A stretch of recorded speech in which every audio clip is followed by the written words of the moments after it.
안녕하세요. 저는 서울에서 네일샵을 운영하고 있는 34살 여성입니다. 몸이 여러 개여도 모자랄 만큼 바쁜 일상을 보내고 있지만 샵에서나 집에서 자기 전에 항상 사연 채널을 챙겨 듣곤 한답니다. 제가 하는 일이 사람들을 상대하는 일이다 보니 이런저런 대화를 많이 하게 되는데 사연 채널을 들으면서 많은 공감과 위로가 되더라고요. 같이 화도 냈다가 울고 웃는 많은 사연에 제 사연도 보내보면 어떨까 싶어 이렇게 글을 쓰게 되었네요.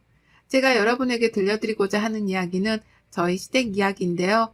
불과 2년 전에 일어났던 일이라 아주 생생하기 때문에 여러분에게 많은 공감이 될 것 같아요. 현재 저는 시댁과 모든 인연을 끊었습니다. 당연히 남편과 이혼도 했고요. 그 일로 인해 저는 서로 간의 신뢰와 믿음이 정말 중요하다는 걸 깨닫게 되었거든요. 그리고 평생 내 편이 될 것 같았던 남편은 절대로 내 편이 될 수 없다는 것도 알았어요. 오로지 저만을 위해주고 아껴주는 사람은 저희 부모님밖에 없다는 것도요. 어떻게 된 사연인지 궁금하지 않으세요? 그럼 지금부터 사연을 시작하겠습니다. 저는 본디 여유가 있는 집안의 막내딸로 태어났어요. 대기업까지는 아니지만 이름은 되면 알만한 중견기업체를 운영 중이신 부모님 밑에서 남들이 하는 거 다 하며 원하는 것은 언제든지 할 수 있는 부유한 가정에서 자랐죠. 흔히들 저보고 금수저라고 하더군요. 아버지는 사람을 사귀는 데 있어서 돈으로 그 사람을 평가하면 안 된다는 생각을 가지고 계세요. 제가 넉넉하게 자랄 수 있던 이유는 다른 사람의 희생이었기 때문이라며 늘 감사하는 마음으로 살아야 한다고 하셨어요. 돈에 얽매여 사람을 평가하고 세상을 살아가다 보면 언젠가 다 나에게 되돌아와 이득될 것이 없다며 꾸준히 기부도 하고 계시고 그만큼 투명한 경영을 하고 계십니다. 작년에는 2030 세대들이 다니고 싶어하는 기업 1순위 우수기업으로 선정되어 표창도 받으셨어요. 그만큼 자신이 하는 일에 항상 자부심을 갖고 계셨어요. 그렇다고 남들에게 과시하거나 집안 자랑을 하는 그런 행동은 하지 않으셨어요. 저 또한 주변 사람들에게 제 집안에 대해 이야기를 하거나 하는 걸 좋아하지 않았어요. 고등학교 때 마음이 잘 맞는다고 생각했던 친구에게 이야기를 했더니 온갖 불쌍한 척을 하며 저에게 돈을 뜯어내려고 했던 안 좋은 일을 겪었거든요. 아무튼 그런 아버지 밑에서 자란 저와 제 오빠들은 아버지를 롤모델로 삼기도 했어요. 그만큼 존경하고 끊임없이 저희에게 배움의 가치를 주시는 분이니까요. 오빠들과는 나이 차이가 제법 나다 보니까 집안의 사랑을 한 몸에 받으며 살았는데요. 혹여나 제가 건방져지거나 버릇이 없어질까봐 오히려 어머니가 저를 더 엄하게 키우셨어요. 매번 잘못을 해 어머니에게 혼이 나면 아버지가 달래주기 바쁘셨죠. 오빠들은 아버지와 함께 회사를 운영 중인데 저는 조금 독특했어요. 저만의 사업을 하고 싶었고 제가 가장 관심 있어 하고 좋아하는 일을 하고 싶었죠. 어머니도 처음에는 아버지 회사에서 일을 배우며 좋은 집안으로 시집가길 바라셨지만 제가 스스로 아르바이트를 하며 원하는 학과를 진학하겠다며 대학 등록금을 모았는데 그 모습을 보고 결국 제 뜻에 따라주셨어요. 어려서부터 꾸미는 것에 관심이 많았기에 저는 미용학과를 진학하게 되었고 정말 열심히 대학을 다녔습니다. 누군가 알아주길 바라는 마음이 아닌 정말 내가 좋아하는 일이었기에 대학을 졸업하고 미용실에서 막내로 일하며 혹독한 세월을 견뎠죠. 그렇게 시간이 흐르고 미용실에서 일하게 된 지도 5년이라는 세월이 흘렀어요. 저는 실장이라는 직급을 달게 되었고 신입 직원들의 교육을 담당하게 되었죠. 별도로 학원을 다니며 공부를 할 만큼 네일아트 분야에도 관심이 많았어요. 언젠가는 저만의 샵을 차릴 생각을 하며 하루하루 열심히 살았답니다. 그러던 어느 날이었어요. 한 방송국에서 아나운서를 뽑는 오디션 프로그램에 헤어와 메이크업을 담당해달라는 협찬 의뢰가 들어왔어요. 설레는 마음으로 몇몇의 직원들과 입사 동기인 차 실장과 함께 새로운 일을 하게 되었죠. 거기서 전 남편을 만나게 된 거였어요. 전 남편은 아나운서 지망생으로 오디션 프로그램에 출연 중인 사람이었습니다. 키도 크고 훤칠한 외모, 말끔한 정장까지 뭐 하나 빠짐없는 사람이었죠. 누구나 좋아할 법한 호감형 외모였습니다. 지금 당장이라도 뉴스에 나와도 괜찮을 것 같았죠. 그렇게 몇 개월을 오며 가며 일을 하다가 오디션 프로그램이 끝나간 무렵 방송국에서 저희 팀과 최종 후보에 오른 오디션 참가자들에게 고생했다며 회식을 시켜주었죠. 그 자리에서 서로 인사를 주고받으며 이야기를 나누게 되었어요. 술도 한잔하면서 분위기가 무르익어 갔고 먼저 귀가한 사람들을 제외하고 마음이 맞는 사람끼리 한 잔 더 하자며 저와 남편을 포함한 몇몇은 칵테일바로 자리를 옮겼죠. 그렇게 도란도란 이야기를 하는데 남편이 먼저 말을 걸더라고요.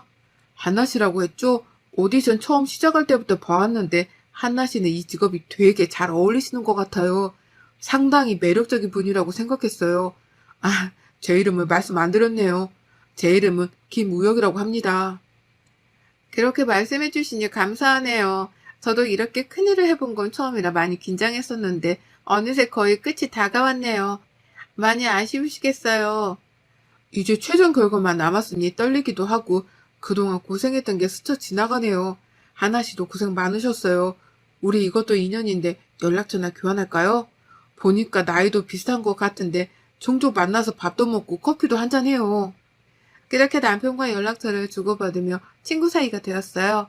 남편과 저는 동갑이었고 오디션 프로그램을 같이 하며 친해지게 되었죠. 그렇게 한 달 정도를 연락하며 사적으로 만나는 횟수도 늘어가고 호감이 생길 때쯤 남편의 고백으로 저희는 연인 사이가 되었습니다. 지금 생각해보면 그때 남편에게 호감을 가졌던 것 자체가 정말 후회가 됩니다. 남편은 오디션 프로그램에서 최종 3인으로 선정되었고 아나운서로서 첫 발걸음을 내딛게 되었어요. 저는 진심으로 남편을 축하해 주었죠. 그런 남편은 어느 정도 자리를 잡으면 저에게 프로포즈를 하겠다며 미래를 약속했습니다. 2년 정도의 시간이 흘렀고 서른을 앞두고 있던 시기였어요. 남편은 나이도 나이인지라 이제 결혼을 생각해보면 어떻겠냐고 말하더군요. 드라마에서 보는 것처럼 화려한 프로포즈가 아니었지만 오히려 소소한 그 한마디가 저에게는 더 큰 감동이었어요. 서로 사랑했기 때문에 저는 승낙했고 며칠 뒤 양가 집에 인사를 가기로 했죠. 먼저 ABC 댁으로 인사를 가게 되었어요. 긴장이 되는 탓에 손에는 땀이 났습니다. 평소 사치를 잘 부리지 않는 탓에 나름 고급스러운 원피스를 입고 애비 시어머니가 좋아하실 만한 머플러와 고급 한우 세트를 사서 갔죠. 남편의 집은 평범한 집안이었습니다.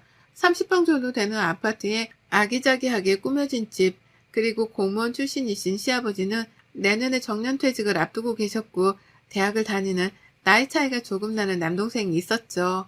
애비 시어머니는 여느 집과 다름없는 가정주부셨어요.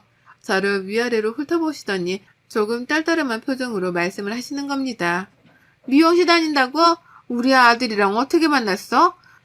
결혼할 여자가 생겼다기에 있는 집 자식이겠거니 했는데 고작 미용사라니. 아가씨, 집은 어디야? 부모님은 뭐 하시는 분이고? 네, 저희 부모님은 사업을 하고 계세요. 저는 제 직업에 상당히 만족합니다. 제가 좋아하는 일이고 가치 있는 일이라고 생각하니까요. 어머니도 시간 되시면 저희 샵에 오셔서 머리도 하시고 그러세요. 제가 예쁘게 해드릴게요. 그까지 미용실이 뭐 대단하다고. 그거 아가씨가 차린 게 아니라 직원으로 있는 것 아니에요? 내가 무슨 면목으로 그런 데 가나. 아유, 우리 아들이 눈이 이렇게 낮아서 원. 처음 본 사람에게 조금 무례한 거 아닌가 생각이 들었지만 어른된 입장에서 그러실 수도 있겠다 생각하며 좋게 좋게 넘겼습니다. 남편은 그저 싱글벙글 웃으며 저에 대한 칭찬을 계속 하더라고요. 예비 시어머니는 그럴수록 표정이 더욱 안 좋아지셨습니다. 보는 제가 다 민망하더라고요. 예비 시아버지는 점잖으신 편이었고 말씀이 별로 없으셨어요. 우리 집안이 어떤 집안인데 우리 아들이 좋다니. 내가 더 이상 말은 안 하겠지만 결혼하겠다는 그 의지가 참 가상하네. 나는 못 믿었겠지만 우리 아들이 좋다고 하니까 봐주는 거예요. 에이, 엄마 자꾸 그런 소리 한다. 우리 한나가 어디가 어때서 그래. 나도 잘난 거 하나 없는데 뭘. 그렇게 말하면 한나가 섭섭해하지. 우리 잘 살게, 엄마. 남편은 뭐가 그리 좋은지 헤헤거리며 넉살 좋게 예비 시어머니의 비위를 맞춰줄 뿐이었어요. 상당히 기분이 나빴지만 지나가는 관례라 생각하고 웃어 넘겼습니다. 며칠 뒤 저희 집에도 인사를 가게 되었어요. 그때서야 남편은 저희 집안에 대해 알게 되었고 조금은 놀란 눈치였어요. 하지만 그런 모습도 잠시 저희 부모님과 기분 좋게 인사하는 자리를 마무리했죠. 자기야, 자기 집이 이렇게 대단한 집인 줄은 몰랐어. 왜 진작 말 안 했어? 솔직히 어느 정도 살 거라 생각은 했는데 이 정도일 줄은 몰랐어. 자기네 집 정말 좋다. 대단하다. 미리 말 못해서 미안해. 우리 집 이야기를 일부러 하고 다니는 스타일도 아니고 그렇게 대단한 집안도 아닌 거 뭘. 우리 집도 여느 평범한 집이랑 다를 바가 없는 거? 아니야, 그럴 수도 있지 뭐. 우리 결혼 준비 잘 해보자. 내가 열심히 할게. 그렇게 저희는 양가의 허락을 받고 본격적으로 결혼 준비를 하기로 했습니다. 다행히 방송국과 제가 다니는 샵이 가까운 거리에 있었고 그 근처 아파트로 신혼집을 구했습니다. 아버지가 제가 결혼하면 주려고 제 명의로 미리 마련해 주셨던 곳이라 혼수만 장만하면 됐죠. 아버지는 넉살 좋고 서글서글한 남편이 마음에 드셨는지 결혼 선물이라며 외제차도 한 대 뽑아주셨어요. 집은 부모님이 해주신 거라 혼수는 반반 부담해서 장만하기로 했습니다. 시댁에서는 무조건 최고급으로 맞춰야 오래 사용한다며 2천만 원을 보태주셨고 저희 부모님은 그 돈 모아뒀다가 나중에 살면서 돈 필요할 때 쓰라며 혼수까지 마련해 주셨어요. 남편을 사랑하는 마음이 컸기에 그때 당시에는 이것저것 따질 겨를이 없었습니다. 결혼한다는 사실이 마냥 행복하고 좋았기 때문이죠. 그때까지만 해도 알콩달콩 토끼 같은 자식들도 낳으며 행복하게 살 줄 알았어요. 몇 개월 뒤 저희는 많은 사람들의 축하를 받으며 행복한 결혼식을 올렸어요. 남편은 방송국에서 메인 앵커로 자리를 잡으며 점점 승승장구하게 되었어요. 신혼을 충분히 즐기고 아이를 갖자고 협의했고 저희는 그렇게 달콤한 신혼생활을 즐겼습니다. 어느 정도 각오는 했었지만 결혼한 뒤에는 시어머니가 제대로 시집살이를 시키더군요. 밥하는 것부터 빨래하는 것까지 어느 하나 터치를 안 하시는 부분이 없었어요. 그나마 남편이 우리가 알아서 할 테니 그만하라고 단도리를 친 덕에 관심이 조금은 줄었지만요. 작년부터는 한 달에 200만 원씩 용돈을 달라고 하는 겁니다. 시아버지가 올 초에 정년퇴직을 하셔서 연금을 받긴 하지만 아직 대학생인 시동생이 있었고 시아버지 연금으로는 학비도 부족하고 생활이 빠듯하겠거니 생각해서 그러려니 했어요. 저도 어느 정도 연차가 쌓였던지라 세전 600 정도를 벌고 있었기에 큰 부담은 아니었죠. 하지만 시간이 지날수록 요구가 과해지기 시작했습니다. 알아서 용돈도 챙겨드리고 여행도 보내드리고 또 한 번은 동창 모임을 하는데 체면이 안 선다고 하셔서 고급 호텔 식당을 예약해 드리기까지 했어요. 툭하면 가정가구를 바꾸기도 하시고 끊임없이 돈 요구를 하셨죠. 저희도 슬슬 아이를 가질 계획을 해야 했던 터라 남편에게 말을 했어요. 우리 이제 곧 아이도 가지고 해야 할 텐데 지금 이대로라면 지출이 너무 심해서 무리가 될 것 같아. 아이 가지고 그러면 나도 오래 일 못할 텐데 조금 개선이 필요하지 않을까? 자기가 어머니한테 잘 말씀드려봐. 그런데 제가 저런 말을 하니 남편의 표정이 심각하게 굳어지는 겁니다. 그러면 자기네 가족 굶어 죽으라는 거냐며 흥분을 해서 이야기를 하는 거예요. 그러면서 저한테 이런 이기적인 생각을 하는 여자인 줄 몰랐다면서 화를 내는데 매우 당황스럽더군요. 저희가 돈을 못 버는 것도 아니고 물론 뒤에서 도와주는 부모님들도 계시지만 결혼이 저희를 위한 일이지 어느 한쪽을 책임지려고 하는 것은 아니잖아요. 저는 저희의 행복이 가장 중요시 되어야 한다고 생각하는데 제가 그렇게 이기적인 생각을 한 건가요? 그렇게 얼토당토 않는 말을 하길래 결국 남편과 싸웠어요. 서로 화가 풀릴 때까지 말을 섞지도 잠을 같이 자지도 않았어요. 남편은 야근을 핑계로 늦게 들어오는 날이 잦아졌고 새벽에 방송을 해야 한다며 숙직실에서 잔다는 말로 아예 들어오지 않는 날도 있었습니다. 의심하지 않았어요. 그럴만했다 생각하기도 했고 전혀 남편이 바람을 피우고 있다라고는 생각하지 않았거든요. 어느 날 모처럼 쉬는 날이어서 시어머니께 맛있는 것도 사드리고 백화점도 가서 선물도 사드려야겠다고 생각하고 연락을 드렸는데 받지 않으시는 거예요. 저는 무슨 일이 있나 하고 시아버지께 연락을 드렸으나 도통 연락이 되지 않았고 그렇게 혼자만의 시간을 보내고 있었죠. 그런데 점심이 지났을 무렵 시동생에게 전화가 오는 게 아니겠어요. 평소 연락을 잘 주고받지 않았던 터라 갑자기 연락을 해오는 게 의아했습니다. 형수님, 혹시 지금 어디세요? 지금 형이랑 같이 있어요? 엄마랑 혹시 호텔에 계세요? 제가 잘못 본 건가 해서 연락드려요. 네? 저는 지금 집에 있는데, 도련님, 무슨 말씀이세요? 천천히 해보세요. 아니, 형수님, 제 말 놀라지 말고 잘 들으세요. 제가 혹시나 하고 연락드린 건데, 아무리 생각해도 이건 아닌 것 같아서 말씀드려요. 형 만나는 여자 있는 것 같아요. 제가 함부로 꺼낸 말은 아니지만, 저는 처음에 형수님이랑 엄마랑 셋이 있는 줄 알았는데, 제가 학회 행사가 있어서 호텔에 왔는데, 모르는 여자랑 형이랑 있는 거예요. 아는 척은 안 했는데 말씀드려야 할 것 같아서요. 시동생의 갑작스런 전화에 저는 오만 가지 생각이 다 들더군요. 그동안 남편의 행동이 수상쩍게 느껴지기 시작했어요. 그렇게 시동생과의 통화를 끝내고 남편이 오기만을 기다렸어요. 남편이 잠든 틈을 타 휴대폰을 몰래 보려고 했습니다. 평소에 잠금을 해두지 않아서 보기 수월했어요. 휴대폰 메신저를 통해 본 대화 내용은 아주 가관이더군요. 서로 보고 싶어 안달난 애틋한 연인이 따로 없었어요. 저는 재빨리 그 여자의 연락처를 저장했고 남편이 그 여자와 나눈 대화를 캡처해 제 휴대폰으로 전송시켰습니다.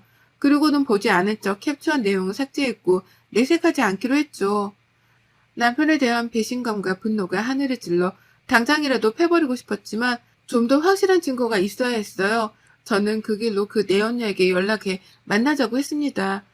다음날 근처 카페에서 그 여자를 기다렸어요. 그쪽이 이한나 씨? 반가워요. 김유정이라고 해요. 단도직입적으로 말할게요. 우리 오빠랑 헤어지세요. 어차피 애도 없는데 이혼이 흠도 아니고 오빠가 말하기 전에 이런 기회가 찾아오네요. 저희 많이 사랑해요. 만난 지 2년 넘었고요. 그게 지금 불륜녀가 할 말이에요? 한 가정을 파탄내놓고 뭐가 그렇게 당당해요? 지금 당신 내 남편이랑 불륜 저지르고 있는 거야. 알아? 말 다 했어요? 보니까 쥐뿔도 없어 보이는데 우리 오빠 그만 놔줘요. 어울리는 짝이랑 살아야지. 오빠 돈 보고 결혼했어요? 우리 오빠가 돈이 좀 많긴 하지. 그래도 이건 아니죠. 서로 사랑하는 사람끼리 어울리는 사람끼리 살아야 하는 거예요. 헤어지세요. 나 참. 그 사람이 그래요? 자기 돈 많다고? 그 남자가 입고 있는 옷, 차, 돈 그거 다 내 건데 말 안 했나 봐요? 꼴에 자존심이 있어가지고 나도 다른 여자랑 몸속고 바람피운 남자랑 더 이상은 못 살아요. 가진 게 얼마나 있으려나? 그쪽 소원대로 놔줄 테니 행복하게 잘 살아봐요. 말은 좀 통하네. 돈은 없어도 자존심은 있나 보죠? 그렇게 내연녀를 만나고 나와 저는 그 길로 친정집으로 향했습니다. 더 이상 결혼을 유지할 이유가 없었기에 모든 사실을 말씀드렸죠. 아버지는 매우 분노하시며 가만두지 않겠다며 난리를 치셨지만 제가 알아서 하겠다고 단돌이 쳤어요. 저는 그날 바로 실행에 옮기기로 했어요. 오늘도 늦는다는 남편의 연락에 이삿짐 업체를 시켜 남편의 짐을 모조리 싸서 시댁으로 보냈습니다. 시댁에서 받지 않으면 길거리에 버리던 문 앞에 두고 가던 알아서 하라는 말과 함께요. 아니나 다를까 저녁에 시어머니가 연락을 하더라고요. 얘, 너 이게 다 뭐니? 이게 무슨 짐이야 이게? 어머님 보시는 것과 같아요. 그이 몇 년 전부터 바람 피우고 있었더라고요. 제가 어떻게 그이랑 같이 사나요? 그리고 어머니도 그 여자랑 같이 밥도 먹고 그러셨더라고요. 그렇게 젊고 예쁜 여자 어머니 며느리 삼으세요. 저는 더는 안 할랍니다. 너 이게 어디서 배워먹은 짓이니? 그러게 네가 찰랑 우리 아들이랑 애초에 결혼을 왜 했어? 돈이라도 많던가. 내 그동안 내색은 안 했다만 우리 아들에 비하면 너는 너무 모자랐다. 그건 사실이잖니? 그리고 이혼해도 그냥은 못한다. 부부간에 재산분할 해야 하는 거 알지? 재산이요? 그이가 이 집에서 가져갈 재산이 뭐가 있나요? 차, 집, 그거 다 제 명이고요. 그동안 어머님 드린 용돈, 지원해드린 돈 모두 제 돈이었어요. 그이 돈 쓴 거 하나도 없는데요. 저축한다고 본인 월급 얼마인지 말도 안 하고 제 카드 여기저기 쓰고 다니기에 바빴는데 몸만 나가도 이상할 게 없는데요. 그쵸? 말이면 다 한 줄 아니? 그 집 우리 아들 집이야. 우리 아들 찾고 말이 되는 소리를 하렴. 누가 그래요? 이 집 부모님이 사주신 제 명의 집이고요. 대가 아들이 타고 다니는 차, 제 명의로 된 차예요. 지금도 그 내연애랑 어디서 뭘 하는지 모르겠지만 신나게 제 카드 긁고 다니네요. 저 소송 걸겠습니다. 더 이상 연락하지 마세요. 이혼할 거니까 아줌마라 불러야 되나? 그렇게 시댁에 이혼하겠다 엄포를 놓으니 남편이 바로 집으로 오더라고요.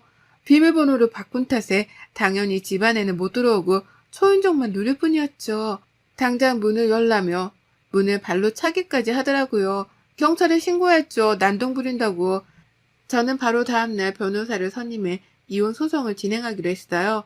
남편이 내연녀와 주고받은 연락, 그리고 내연녀를 만나며 제가 녹음해둔 파일, 그리고 무엇보다 남편이 제 카드를 긁고 다닌 명세서를 모두 제출했어요.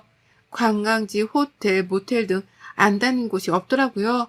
다행히 유책 사유는 남편에게 있어 저에게 유리하게 흘러갈 것 같다는 이야기를 들었습니다.